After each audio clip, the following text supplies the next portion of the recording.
Guys, this is my cousin Raj. Hey boys, I just saved a ton of cash with my State Farm discount double check. So the brats are on me. Oh, geez.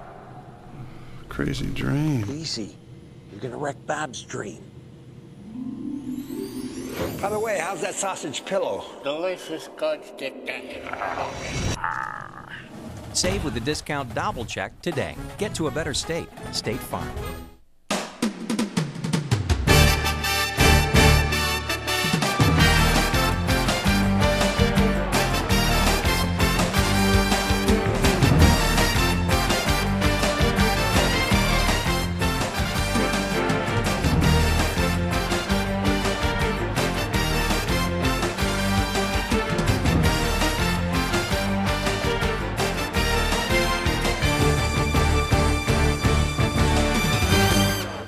After a 2-week break, welcome back to The Rush. As always, I'm Danny Fry. Hope you all had a great Thanksgiving. On this week's episode, we're back with 3 boys basketball highlights from the Washington Tournament of Champions. The girls basketball team battled Morden, and the Glenwood hockey and wrestling teams were both in action. Thanks for tuning in. We're back, and before the great Mike Ditka gets his jersey retired Monday night, let's start the show. The Glenwood boys basketball team, again, is led by Division I recruit Peyton Allen, but a cast of supporting characters are back again to back him up this season, including the guy sitting next to me right now, junior guard Cole Harper, here to go over these Washington Tournament highlights. Cole, thanks for coming on. No problem. So, team has to overcome some hard losses. Craig Fuchs, Miles McAdams, the senior leader, and Daniel Helm, who's graduating that semester to play football at Tennessee. You know, we kind of just got to overcome it with our, our aggressiveness, our scrappiness with our guard play, and we're hoping the big guy for Fuchs and Daniel, we're hoping a couple big guys step up for us. Now, at that point, were you looking to bring to the table last year? You kind of fell into the point guard role last year. What are you looking this year to provide? My role last year was kind of passing the ball, having other kids, get them in position to score, and then, rebound. And this year I'm kind of trying to help the scoring with Peyton and also stay rebounding for the team. Now, you're going to one of the top-rated tournaments in the nation there in Washington, Illinois, and talk about what it was heading up to that. Before you guys played in LaSalle, Peru, and won it last year. Now you're going to a much tougher level tournament. We knew we were going to go and play Miles Turner and then the big guy from Baton Rouge, Louisiana. And we had a game plan going into it, but we knew it would help us in the long run playing these skilled teams. LaSalle, Peru, the competition was all right, but nowhere near the tournament champions in Washington. Let's go ahead and take a look at the highlight. We saw a sneak peek of it right there. Let's take a look at the highlight, the Titans and the Trinity Trojans. Now, Miles Turner, he's one of the top-rated players in the nation. We talked about him a little bit. Offers from Duke, Kansas, and, big 7-foot guy to watch out for. But, of course, Peyton Allen there as well. And talk about this here. He's trying to cut to the basket. Got off to a decent start here in Washington. Miles Turner definitely altered a lot of shots around the basket, so I was lucky to get my own rebound there. And of course, you got him. Coach Blakeman had to stop him here. That presence inside a baby hook. Sam Anderson tried his best. Yeah, Sam tried to get him out of the lane, but he's so big and very versatile. Trinity led 11-5 at the end of the first quarter. It wasn't just him, though. 3 knocked down, top of the key. But you know what, Miles Turner's like, I can do that too. Same spot, knocks down another tray. Versatile from all ends of the court. Yeah, that's why it's so hard to play. Now, Peyton Allen here, missing. He hauls in the rebound, and he's off to the races. It's something, Peyton's speed is a little underrated. Titans trailed 25-14 at the half. And here again, nice save. But right to Miles Turner, big jam. But you guys didn't get discouraged after that. Nope, we just kept fighting. And kept fighting, and eventually, here, loose ball in the corner. Peyton couldn't handle it, but he's so tough. Right there, eventually feeds it inside and then getting the call. You have a lot of and ones, a lot of contact inside. Yeah, I kind of just try to focus on the basket, and if I get fouled, I get fouled. Trinity was up 37-25 heading into the fourth quarter. 3-ball again, dialed up this time from the left corner. And once you're focusing on Turner, another guy could beat you outside. But you guys tried the press here, and it worked. Full court press leads to a nice little floater.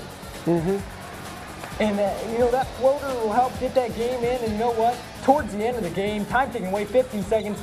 Peyton Allen looked exhausted right there. Drains a three. That made the final score a little better, but the Titans still fall to a tough team from Euless, Texas, the Trinity Trojans, 54-47. Peyton Allen, 24 points in his debut.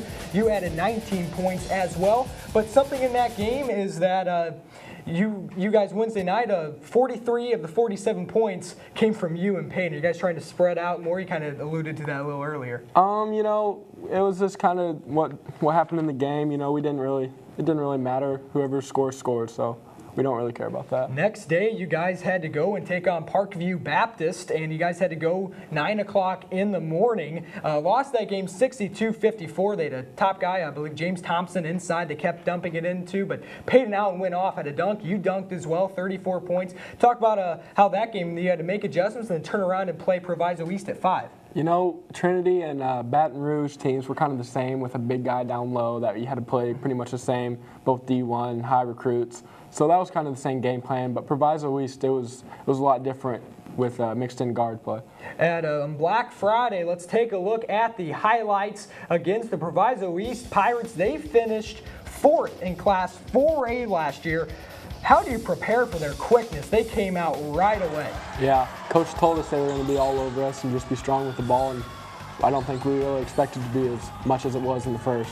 It really was. They get the offensive board there. There's the putback. Peyton Allen, rear side. He gets pickpocketed. It leads to an easy Pirate layup on the other end. And Javon Carter, we're heading to the third quarter. Proviso East led 30-16 at the half from the left wing. That's Javon Carter. And then Cole inside. Nice reverse layup. This is when the comeback started. Late third quarter, early fourth. Yeah. And you don't normally shoot from behind the arc, but right there from the corner, you're able to drill it. Yeah, that was one of my focuses coming into the season, was to improve on my shooting. Now, Proviso East, they go knock down a 3 of their own. Big play right here. This ties it at 47, 2:10 to go. I think we see your mom there get a little into it there as well, but a little too much on the lob to Peyton Allen. That Javon Carter, he's a beast on the other end, draws the foul on Josh Matchney. 3-point play brought the momentum back to Proviso East. They end up winning the ballgame 54-49. Amazing double-double, 15 points, 15 boards. Javon Carter had 21 for Proviso East. Now, Cole, talk about you guys battled back. Again, a game that you got down as much as 18, but you guys were able to tie it at 47 with 2:10 to go. Talk about your guys' mindset focus in that game. At halftime, we came in and we were all flustered, and we knew we had to settle down if we wanted to make a run. And Coach told us, I think the deficit, we were down 14, and he said, just try to win this half, and if anything else happens, just go with it. And we kept fighting, and when we got 47-47, we didn't stop. After that, then you waited for Washington and Bonneville to play. Washington lost, which means that you guys had to play at 8 o'clock the next night, not in the morning, but at night, staying in the Peoria area. Talk about what that reaction was. Like, I got to wait all the, over 24 hours to play again. Yeah, you could definitely say we were pulling for Washington that night, but we got some rest. Yeah, we did get some rest, and we kind of we took it. Didn't really care. And you took it. You would play the Washington Panthers 0-3 at this point. Both teams were, but a tough Washington Panthers squad. Let's take a look at the highlights right now. This Washington team, of course, the town was devastated, demolished with the tornadoes. Took out 2 neighborhoods. We saw some of the sites there as well, some of the damage, but they've really rallied together as a team. And this basketball team, they're a scrappy bunch, not the talented bunch that they've had in past years. Tyler Brown, struggling shooting the ball in this tournament. Talk about how he turned it on, knocked down a 3 there. Of course, you're going to have Peyton inside. Yeah, he hit a couple of huge shots in this game, really opened it up in the beginning, like right there. Then not a replay. Brownie knocked down another one. And yeah, Peyton inside is just an animal. One shooter, though, stuck out. 20 there for Watson. That's at the buzzer. Glenwood led 14-8 at the end of the first quarter. Heading into the second, again, this time around the same area, left corner. But you guys were able to feel him out the rest of the way. Yeah. And inside there, nice little spin move. And not just driving the basket this year, Cole, you're improving your jump shot as well. And working around, again, Brownie's magic spot seemed to be in the left corner. And Glenwood led at the half. Washington made it close. It was 29-28, but right here, start making it close. There you are inside. You start feeling some momentum heading back your guys' way at that point. Yeah, in the third quarter, we knew we had to step on them earlier. we needed the first round instead of them, so we're happy Peyton we did. quietly putting on a very impressive night. He ended up with 35. Glenwood led 50-35 at the end of the third quarter. And here again, you had a little bit of space. Talk about what you want to do when you have a little bit of space. Drive to the basket. Oh, well, Washington was real good at taking charges, so I knew I had to jump stop and shoot over the defender. And here again, he leads to an easy layup for Drew Perry. He's going to be a key guard off the bench for you guys. And of course, Peyton, he just does what he does. Drills a three from the left wing, and Glenwood goes on to cruise past Washington. They made a little run at the end, but that's when the game was over. Glenwood won 68-57. Peyton Allen 35 points, and Glenwood as a team ends up 1-3 in the Tournament of Champions. And you talked about again, some of this tough competition seen at this Washington tournament will really help you guys down the line heading towards the postseason. Oh yeah, for sure. That's what we were hoping for. And that's what you're hoping for at this point. And then you got to turn around tonight, take on the Rochester Rockets. This is their season opener. And talk about what you're expecting from this year's Rochester squad, a team that was down last year. They got a new coach this year. I'm guessing it's going to be a totally different story from last weekend. I bet they're going to want to slow the game down with their zone, you know, kind of take us out of it, guard our shooters, and it'll be good. It'll be a good challenge. They got a couple guys who can shoot it as well. Howard Fisher's a little guard that can shoot it for them. And not sure if Matt Swain's going to play. If he is, though, big guy inside, state champion in football. He's a guy that had gave us a hard time last year. Yeah, he alters a lot of shots around the rim with his size and shot blocking ability. All right, Cole, thanks for coming on. Good luck tonight and towards the rest of the season. Glenwood's home opener is tonight against Rochester. The tip-off at 7:45. The Titans face Lake Forest Academy tomorrow at 7:30 at the Prairie Capital Convention Center in the Sports Radio 1450 shootout. When it comes to high school, the three-sport athlete appears to be a dying breed. Here at Glenwood, only a select number of athletes compete in multiple sports, while some are limited with injury, constraints, and time as well. Glenwood Athletic Director Dan Rourke notices this trend.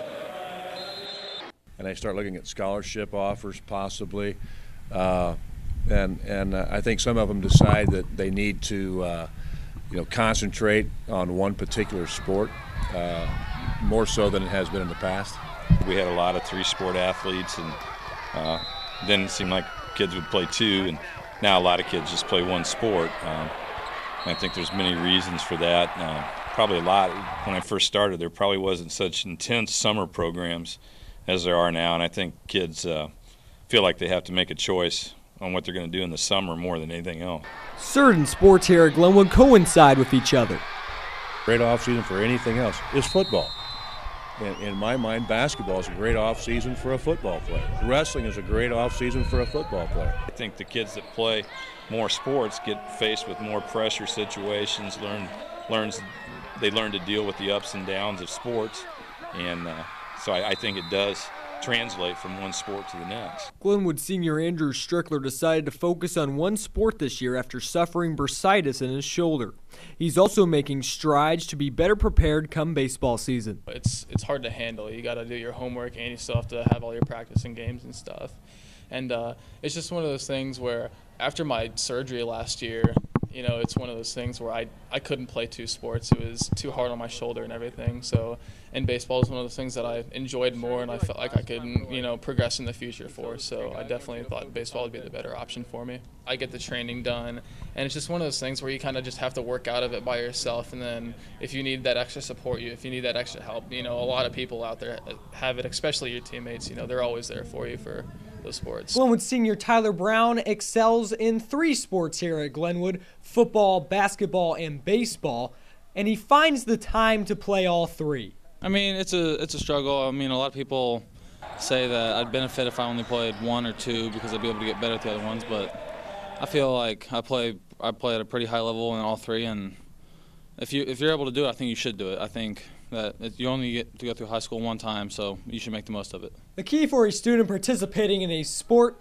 is if they really enjoy it and want to be there. The kid really doesn't want to be out there. If they're out there for the wrong reason, it's not going to work anyway. So in a lot of cases, I think kids that don't play, they really just don't enjoy it. I don't think it's so much that they're concentrating on one sport, but I do think there's time. I've seen some kids over the years that I think have made decisions. I think they would tell you years later they regret that they should have played and had fun, and they missed an opportunity.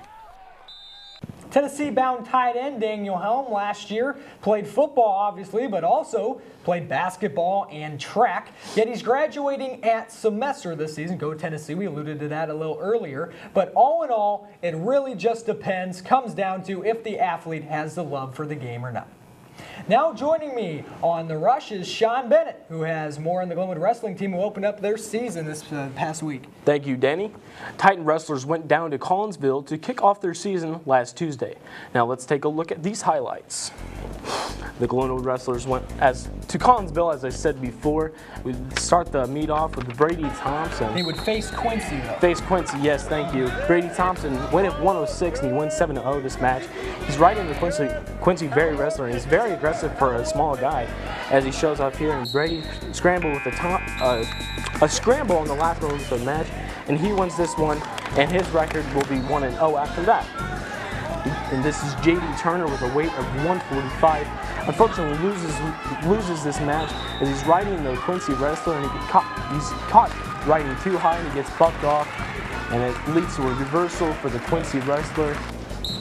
J.D. Turner is on the bottom of that now, and he's riding the Quincy wrestler's legs, and he gets up for 1 point. Now this is Mason Kaler, big guy, one of the best wrestlers on the team at a weight of 152, and he went 2-0 on this, and he gets leading to a steering wheel, which leads to the half Nelson on the back, which leads to a pin, and that's how we will win that match, and he finishes off the match with the meet 2-0. Quincy wins 46-15. Unfortunately, they lost. Kaler 2-0. JD Rush also 2-0. Tonight, the Glenwood wrestling team is at Southeast in a quad starting at 6 o'clock. Also, the Titan invite is tomorrow with events beginning at 9:30 in the West Gym. Now let's take a commercial break, and the Rush will return with girls basketball and hockey highlights. Stay tuned. Really good. At Willie's in Chatham is a great family restaurant that supplies a wonderful dining experience. We offer outstanding fried chicken and over-the-top Walleye pizza. With quality products at affordable prices, Fat Willie's is the way to go. Open Monday through Saturday, 12 a.m. to midnight. Call us today at 217-483-6969. Aaron, you're all set. Great, thanks. Mike, thanks for doing that discount double check. You saved us hundreds. What was that? The discount double check? It's when we comb through your policies to make sure that you're getting all the discounts you deserve. No, I get that part, but you guys are doing my move. The discount double check move? It's my touchdown dance. So you're a dancer? No, I'm a quarterback. Oh, quarterback. Whoa. I'm a robot. Where's your Get out of here. Get to a better state. State Farm. Call Steve Bedford in Chatham for personal service and discounts that you deserve. Kids, the breakfast is ready. Eat up. Your friend's gonna be here pretty soon. I'll be there in a second. Have a great day. My friend's here, I'm leaving. Be safe. Come home right after school. All right, see ya.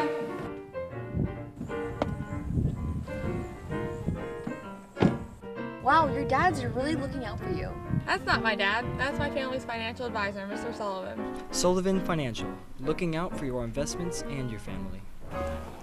Welcome back to The Rush, and the girls basketball season kicked off last week, and this year's Lady Titans will be without two key contributors from last season. Forward and all-time leading rebounder Elena Bish is now playing at Fontbonne. She graduated, and also another blow for the Titans is that junior Kelly Graves cannot play due to injury. Here as a guest analyst to break down the home opener versus Morton is senior forward Allison Long. Allison, thanks for coming on. Thank you. Now, without Elena Bish and Kelly Graves, how's the team going to kind of push past those losses this season? Well, we made some adjustments, and everyone's been stepping up and playing a key role.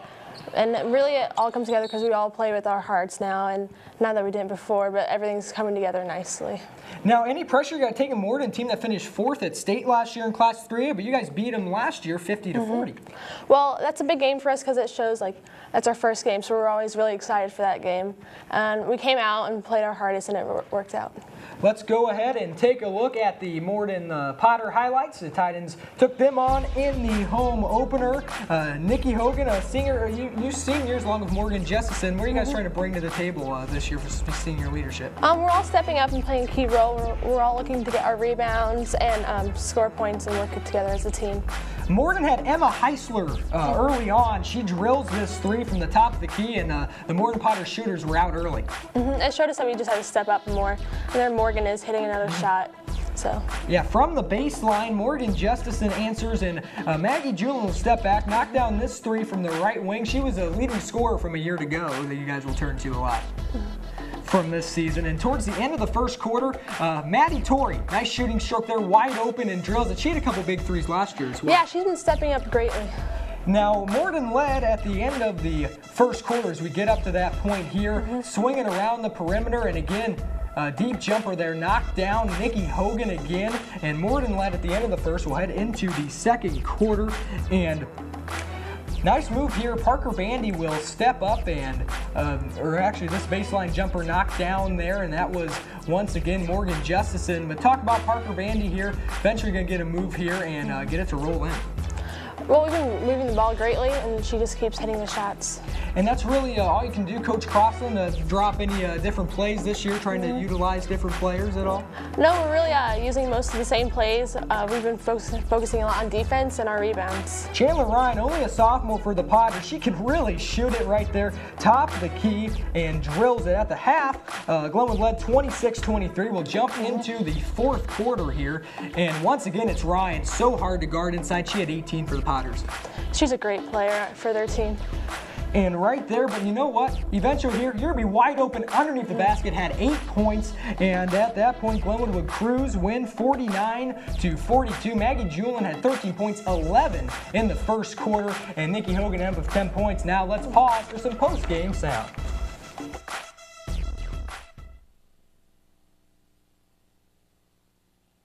It did. We pride ourselves on our rebounding and our defense. And, you know, at the beginning of that game, they came out, they were hitting open shots, they were killing us on the board. So, you know, at halftime we talked about just getting back and playing, you know, Titan basketball. You know, those are the two things we're going to emphasize. And when we do those two things, we're very difficult to beat. But when we don't, you know, that's what we saw early. Yeah, definitely. That's huge for us because we're not high ranked right now. So knocking off that team there, I mean, that's huge for us. And we hope to keep improving, and we want to come and get into CSA and hopefully do well in there. And we've really tried to improve our schedule and get those good teams because, you know, in a game like that, we've learned now that if we work hard, we can play with teams like that. So when we go in and we play Springfield and we play QND and we get into our regional, you know, we're going to be prepared for that because we've seen that level of competition, and the girls have confidence that they can win. Now, Allison, you guys had to go and take on the Taylorville Tornadoes. What were you expecting from them? As we'll go and take a look already at the scoreboard graphic here when you guys took them on Tuesday night. That's your first CS8 opponent. We were really looking forward to it. We knew it would be a physical game, and we knew that they would look for their post down low as well. Well, Madeline Lawrence stepped up, 14 points, and she came off the bench for that game. Maggie Julian again, 12 points, and Glenwood won 50-46. It's a tough game. Bench players had to step up. A lot of really physical game. Everyone had a great game. We all played together, and it showed us that we have to play as hard as we can until the end of the game. And that will be sort of a allusion to the rest of the season. So, Allison, thanks for coming on. And now the next girls basketball contest is Saturday at 6:30 here at GHS versus the Lincoln Lady Raiders. With the way the sports world and its athletes are presented today, it brings real pressure to athletes at the high school level, whether it comes to gaining weight for wrestling or losing weight to become skinnier. The Rush's Erica Moser looks into how eating disorders affect high school athletes. In any sport, there is the pressure to keep your body at top shape to enhance athletic performance. This pressure can cause life-threatening eating disorders. The obsession of being thin has found its way into high school athletics. In sports, people have the obsession to want to be thin and whatnot, and to think that when they're thin, that is the best they can be. They think that they look good, they feel good, and then they feel like they perform good because they are thin. You see Olympians and professional sports players, and you see how perfect they look, and you want to perform better and you think that being that weight or looking that way will help you do better in your sport. Pressures from today's society greatly influences how an athlete views their body. I do feel like the pressure is greater in today's society because you see all these models and they're very underweight, and you just feel the pressure to be perfect in every way possible. Well, for wrestling, there's a lot of cutting weight, so you gotta run with sweats on, watch what you eat. Sometimes that means not eating all day, or eating very little, or drinking very little all day. And it can go to the extremes of sometimes even holding a bottle in class and just spitting in the bottle. The development of an eating disorder can greatly affect an athlete's performance.